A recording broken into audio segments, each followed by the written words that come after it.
ইয়া আইয়ুহাল্লাযীনা আমানু, হে ওই সকল লোকেরা যারা ঈমান এনেছো, যারা মহান সত্তা রব্বুল আলামিনকে রব হিসাবে স্বীকৃতি দিয়েছো, সাক্ষ্য দিয়েছো, ঈমান এনেছো, কানেক্টেড হয়েছো। উযকুরুল্লাহ যিকরান কাসীরা, তোমরা আল্লাহর জিকির করো বেশি পরিমাণে। সাধারণ না অন্য আমলের মতো, জিকিরের পরিমাণটা হতে হবে সবচাইতে বেশি। নবী করিম সাল্লাল্লাহু আলাইহি সাল্লাম বলেছেন, মাসালুল লাযী ইয়াযকুর ওয়াল্লাযী লা ইয়াযকুর মাসালুল হাইয়্যি ওয়াল মাইয়িত। বুখারীর হাদিস।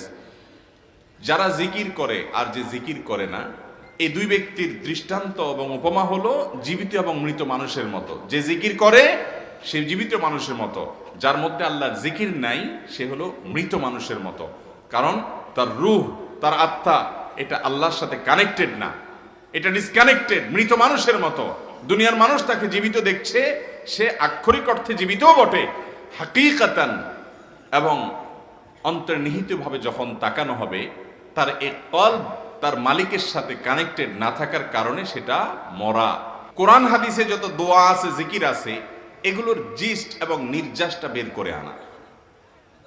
তো আমি কোরআন হাদিস অনুসন্ধান করে ঘেটে দেখলাম 6টা দোয়া এবং জিকির আছে, যেই দোয়া জিকিরগুলো কোরআন হাদিসে বর্ণিত সকল দোয়া জিকিরের খোলাসা, সারমর্ম এবং নির্যাস। এই 6টাকে যদি কোনো মুসলমান নিয়মিত আঁকড়ে ধরে, তাহলে কোরআন এবং হাদিসের যত দোয়া এবং জিকির আছে কেমন যেন তার নির্যাসটা নিয়মিত সে আমল করলো। বলবো সেগুলা। এই 6টা দোয়া এবং জিকিরের মধ্যে সর্বপ্রথম হলো নবী করিম সাল্লাল্লাহু আলাইহি সাল্লামের প্রতি দুরূদ প্রেরণ করা। নবীজি সাল্লাল্লাহু আলাইহি সাল্লামের প্রতি দুরূদ প্রেরণ করার আমল এরকম আমল, আপনি যদি সারা দিনে শুধুমাত্র নবীজির প্রতি দুরূদ প্রেরণ করার আমলটাই জিকির হিসাবে সবচেয়ে বেশি করেন, দোয়া হিসাবে যদি এটাই আপনি সারাদিন করতে থাকেন, তো আপনার জন্য যথেষ্ট হবে। আল্লাহর কাছে আর কিছু না চাইলেও চলবে, আর কিছু না চাইলেও চলবে। দুরূদ মানে হলো নবীজির জন্য দোয়া করা। ভাই, আল্লাহ তার হাবিবকে রহম করবেন, আপনার আমার দোয়ার দিকে আল্লাহর তাকানোর কোনো ঠেকা আছে? নবীজি কি আমাদের দোয়ার কোনো মুখাপেক্ষী? কিন্তু আমরা তার জন্য দোয়া করলে ওই চান্সে আল্লাহ তাআলা আমাদের প্রতি অনুগ্রহ করবেন। একবার না, আপনি নবীজির প্রতি একবার রহমতের দোয়া করবেন, একবার দুরূদ পাঠ করবেন। মান সাল্লা আলাইয়া মাররাতান সাল্লাল্লাহু আলাইহি আশারা। নবীজি সাল্লাল্লাহু আলাইহি সাল্লাম বলেছেন, একবার আমার জন্য তোমরা দোয়া করলে, আমার প্রতি দুরূদ পাঠ করলে, আল্লাহ তাআলা তোমাদের জীবনে 10 বার 10 জায়গায় 10 টাইমস তোমাদের উপরে আল্লাহ তাআলা অনুগ্রহ করবেন। আপনি টেরও পাবেন না কত জায়গায় আল্লাহ অনুগ্রহ করেছেন। আল্লাহ বাঁচাই দিয়েছেন, একটুর জন্য শেষ হয়ে যান নাই। ওই যে দুরূদ পড়ছেন, আল্লাহ তাআলা রক্ষা করছে, আপনি খবরও নাই। আল্লাহ তাআলা আপনার প্রতি বিশাল একটা দান করছে, আপনি লক্ষ্যও করেন নাই। ওই যে দুরূদ পড়ছেন একবার, 10 বার রহমত হবে। এভাবে যত দুরূদ পড়বে সে তত রহমত এবং অনুগ্রহ পাবে। যে আপনার জীবনে কোনো বিপদ, কোনো মুসিবত, কোনো পেরেশানি, কোনো সমস্যা দেখা দিয়েছে, আপনি যদি দুরূদ পড়তে থাকেন। কারণ নবী করিম সাল্লাল্লাহু আলাইহি সাল্লাম এর হাদিস থেকে স্পষ্টভাবে, একটি নয় বহু হাদিস থেকে প্রমাণিত, যে ব্যক্তি দুরূদটা নিয়মিত পাঠ করবে, সালাত আলা নবীটাকে যে ব্যক্তি আঁকড়ে ধরবে, সব সময় তার মুখ থেকে সালাত সালাত সালাম চলতে থাকে, এই ব্যক্তির সকল গুনাহ আল্লাহ মাফ করে দিবেন, সকল পেরেশানি আল্লাহ তাআলা মুক্ত করে দিবেন। তাহলে দুরূদটা বেশি বেশি পাঠ করতে হবে। ঠিক একইভাবে 2 নম্বর যেটা, দ্বিতীয় আমল যেটা, ইস্তিগফার, এটাও বেশি বেশি করতে হবে। কারণ ইস্তিগফার সম্পর্কে কোন কোন হাদিসের ভাষ্যের মধ্যে মান লাজিমাল ইস্তিগফার ভাষ্য এসেছে, অর্থাৎ যে ব্যক্তি ইস্তিগফারকে আঁকড়ে ধরবে, এটাকে কন্টিনিউয়াসলি করবে, ইস্তিগফার কখনো ছাড়বে না, সবসময় তার মধ্যে ইস্তিগফার অব্যাহত থাকবে, ওই ব্যক্তিকে আল্লাহ রাব্বুল আলামিন বিভিন্ন পেরেশানি থেকে সারপ্রাইজড হওয়ার মতো এমন এমন পথ বের করে দিবে যে সে চিন্তাও করে নাই। তার পেরেশানি থেকে মুক্তির পথ আল্লাহ তাআলা দেখাই দিবেন। ইস্তিগফার কিভাবে করবেন ভাই? ইস্তিগফার এমন একটা আমল, এটা ছাড়া তো আমাদের উপায় নাই ভাই। ইস্তিগফার আমাদের দুনিয়ার পেরেশানি দূর করবে, আখিরাতের পেরেশানি দূর করবে। দুনিয়ার পেরেশানি আমাদের বিপদ আপদ মুসিবত, এগুলো রিজিকের অনটন অভাব এগুলা, আর আখিরাতের পেরেশানি হলো আমাদের পাপ গুনাহ এগুলা। আস্তাগফিরুল্লাহ আস্তাগফিরুল্লাহ মানে কি? আল্লাহর কাছে আমি ক্ষমা প্রার্থনা করি, আল্লাহর কাছে আমি মাপ চাই, আল্লাহর কাছে আমি তওবা করি, আল্লাহর দিকে আমি ধাবিত হই, আল্লাহর কাছে আমি ফিরে যাই। আস্তাগফিরুল্লাহ আস্তাগফিরুল্লাহ। যে কোনো অবসরের সময়গুলোকে ইস্তিগফার দিয়ে পরিপূর্ণ করে দেন ভাইরা আমার। ইস্তিগফার সকল সমস্যার সমাধান। ইস্তেগফারের ভিতরে সবচেয়ে শ্রেষ্ঠ ইস্তেগফার হলো সাইয়্যিদুল ইস্তেগফার। সাইয়্যিদুল ইস্তেগফারটা যদি মুখস্থ না পারেন, অন্তত লিখিত ভার্সনটা পড়েন। সাইয়্যিদুল ইস্তেগফারের যে অর্থ, এটার যে মর্ম, বড় হৃদয়গ্রাহী ভাই, বড় মর্মস্পর্শী। ইমানদার এটার অর্থের দিকে তাকায় যদি পড়ে, তো তার অন্তর না গলে পারে না। ইস্তেগফার বেশি বেশি করতে হবে।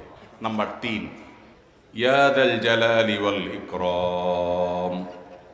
এটা একটা জিকির, আল্লাহ তাআলাকে ডাকা, আহ্বান করা, এটাই জিকির। ইয়া যাল জালালি ওয়াল ইকরাম। নবী করিম সাল্লাল্লাহু আলাইহি সাল্লাম বলেছেন, আলিজু বিয়া যাল জালালি ওয়াল ইকরাম। তোমরা ইয়া যাল জালালি ওয়াল ইকরাম এটাকে আঁকড়ে ধরো, এটাকে নিয়মিত করো, বেশি বেশি করে বলতে থাকো এটাকে সব সময় এটাকে মুদাওয়ামাতের সাথে কন্টিনিউয়াসলি এটা বলতে থাকো, ইয়া যাল জালালি ওয়াল ইকরাম।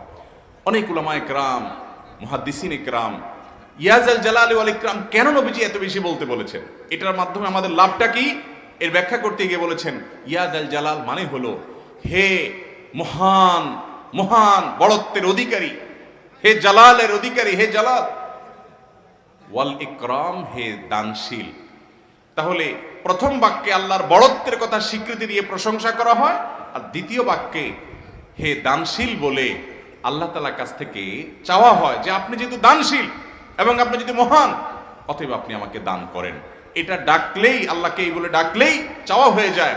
এই জন্য বেশি বেশি করে ইয়া যাল জালালি ওয়াল ইকরাম পড়তে হবে। 3টা হয়ে গেল। নাম্বার 4 নম্বর যে দোয়া এবং জিকির করতে নবী করিম সাল্লাল্লাহু আলাইহি সাল্লাম সব সময় আমাদেরকে উৎসাহ দিয়েছেন, অনুপ্রেরণা দিয়েছেন। এবং ইবনে সাদি রাহিমাহুল্লাহ তিনি 6টা নির্যাস দোয়া এবং জিকির যে বলেছেন, তার 4 নম্বর হলো লা হাওলা ওয়ালা কুওয়াতা ইল্লা বিল্লাহ। লা হাওলা ওয়ালা কুওয়াতা ইল্লা বিল্লাহ। লা হাওলা ওয়ালা কুওয়াতা ইল্লা বিল্লাহ, এটা হলো সারেন্ডার করা, আল্লাহর কাছে সারেন্ডার করা, আত্মসমর্পণ করা। মানে আল্লাহ ছাড়া কোনো ভালো কাজ করার ক্ষমতা কারণ নাই, করার তৌফিক দেওয়ার ক্ষমতা কারণ নাই, আর পাপ থেকে বাঁচানোরও ক্ষমতা কারণ নাই। এই জন্য আমি কেমন যেন আল্লাহর কাছে সারেন্ডার করছেন, লা হাওলা ওয়ালা কুওয়াতা ইল্লা বিল্লাহ। 5 নম্বর আমল হলো দোয়া ইউনুস। দোয়া ইউনুস জানা আছে তো? লা ইলাহা ইল্লা আনতা সুবহানাকা ইন্নী কুনতু মিনাজ জালিমিন। দোয়া ইউনুস অর্থ সহকারে বুঝে বুঝে আল্লাহর কাছে চাইবেন এবং দোয়া করবেন। 6 নম্বর হলো সুবহানাল্লাহ, আলহামদুলিল্লাহ, লা ইলাহা ইল্লাল্লাহ, আল্লাহু আকবার। এই বাক্যগুলো দেখবেন ঘুরে ফিরে নবী করিম সাল্লাল্লাহু আলাইহি ওয়াসাল্লাম সারাদিন পড়তেন। 5 ওয়াক্ত নামাজের পরে 33 বার দেখবেন। আবার দেখবেন সকাল সন্ধ্যায় সুবহানাল্লাহি ওয়া বিহামদিহি 100 বার, সুবহানাল্লাহি ওয়াল হামদুলিল্লাহি আল্লাহু আকবার 100 বার। আবার এগুলো মাঝে মধ্যে 10 বার, রাতের শোয়ার সময় 33, 34 বার। বিভিন্ন সময় দেখবেন ঘুরে ফিরে এই সুবহানাল্লাহ, আলহামদুলিল্লাহ, লা ইলাহা ইল্লাল্লাহ, আল্লাহু আকবার, এগুলো একটা মিজানের পাল্লাকে পরিপূর্ণ করে দেয়। কোনোটা আসমান এবং জমিনের মধ্যবর্তী জায়গায় সওয়াব দিয়ে পরিপূর্ণ করে দেয়। এত বেশি ফজিলতপূর্ণ জিকির। এই জন্য পুরো কোরআন হাদিসের দোয়া এবং জিকিরের নির্যাসের শেষ এবং 6 নম্বর হলো বেশি বেশি করে দিন রাত 24 ঘন্টা যখন সুযোগ পাবেন, যেখানে যেখানে হাদিসে যে